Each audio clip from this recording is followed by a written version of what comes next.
What up, is Marcus Dynasty with that? So we're going to be talking Jahmyr Gibbs versus Jaxon Smith-Njigba, and which one of these two, or which one of these players are we drafting second overall in 1QB leagues? Which one of these are going to be the second non-quarterback in Superflex leagues? So you're looking at a pick in that kind of like probably, I would say 2 all the way down to like that 5-6 range. It's going to be very dependent on where these quarterbacks go, how high some of these quarterbacks go, like Anthony Richardson, and where some of these landing spots are for Jahmyr Gibbs and Jaxon Smith-Njigba. JSN, which we're just going to say JSN, just a lot easier. And so I want to go through a couple different previous drafts, and I will tell you, previous to this video, my thoughts, my hypothesis was that Jahmyr Gibbs was going to be the consensus pick in my brain of like, this is the player that I want.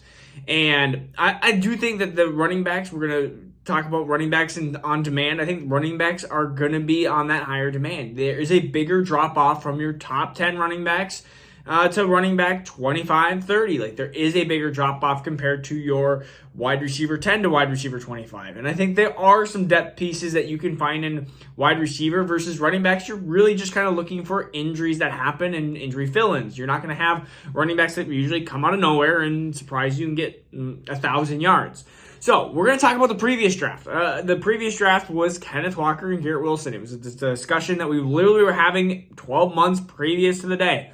Which of one of these players do you want? Do you want Kenneth Walker? Do you want Garrett Wilson? A lot of people even had Drake London as their wide receiver one.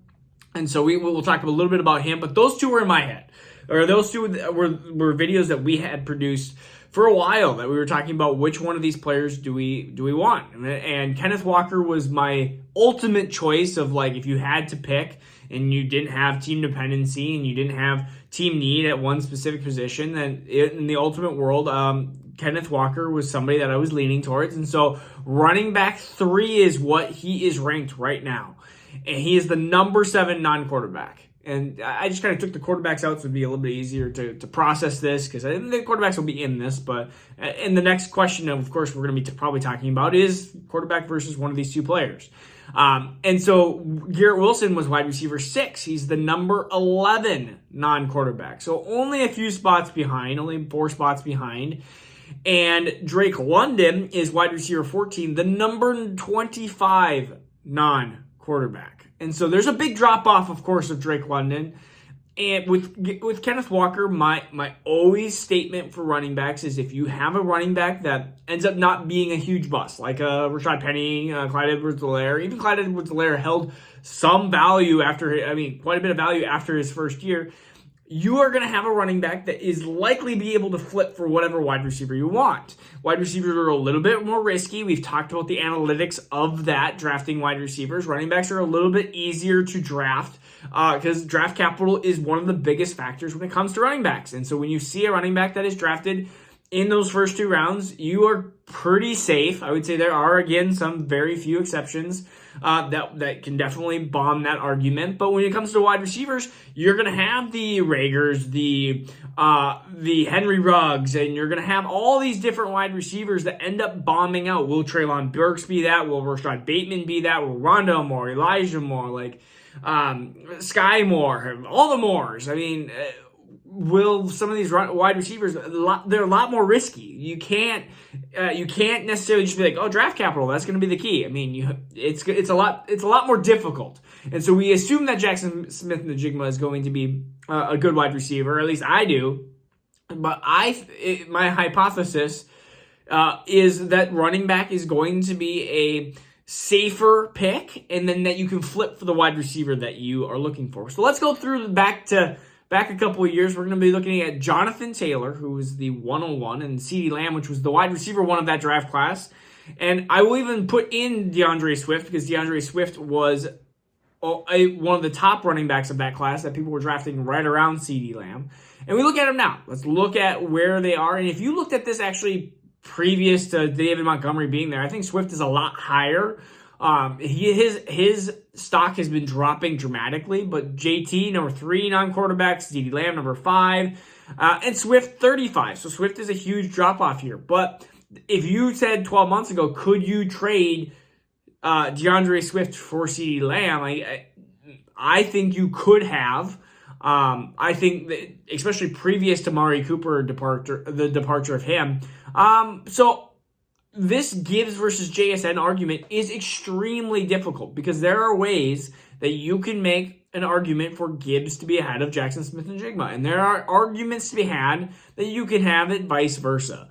And so it makes it extremely difficult.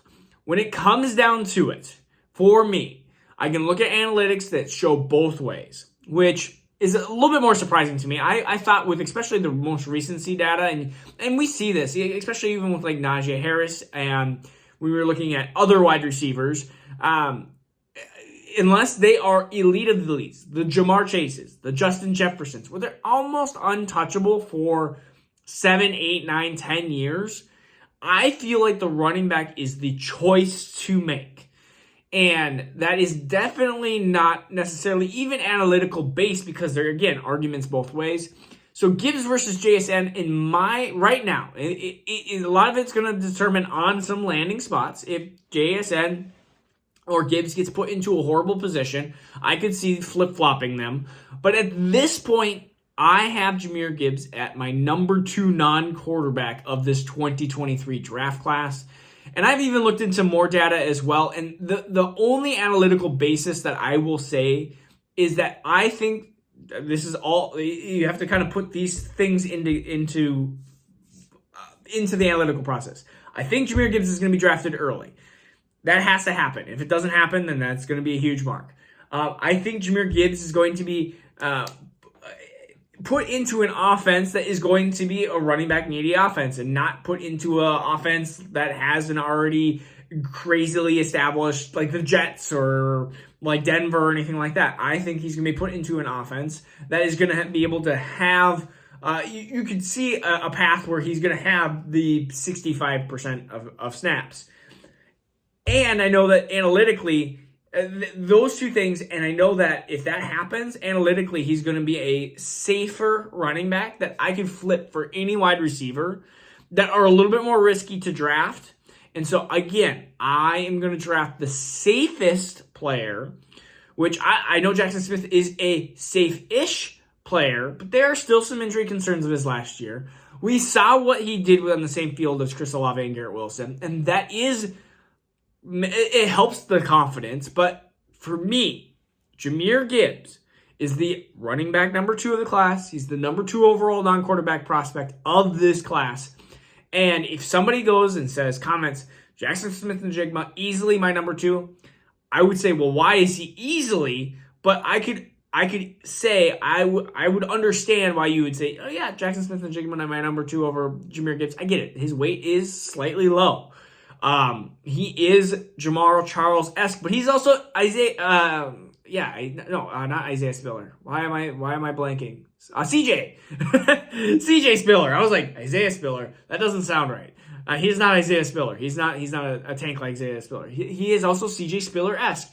And we saw the talents of CJ Spiller, but we also saw the downfall of CJ Spiller. And so there are definitely always risks when it comes to drafting these running backs, because when you miss, it hurts. And so you really can't miss. But the running backs produce earlier into their rookie seasons. And so you will see after 1 year, most fantasy owners will have an idea. Is this going to be a successful season or not? Unless it ends up being like a James Cook season where you're just kind of confused after season 1. But a majority of the time you're like, hey, I know exactly what's going to happen after the rookie year. So again, Jahmyr Gibbs, Jaxon Smith, JSN. I'm just going to say JSN. Jaxon Smith-Njigba. I'm leaning Jahmyr Gibbs. Let me know what you lean between one of these two. All right? And then we're going to be talking about some battles between one of these two players and quarterbacks. What are you planning on doing? All right? Peace out. Take care. We'll see you soon.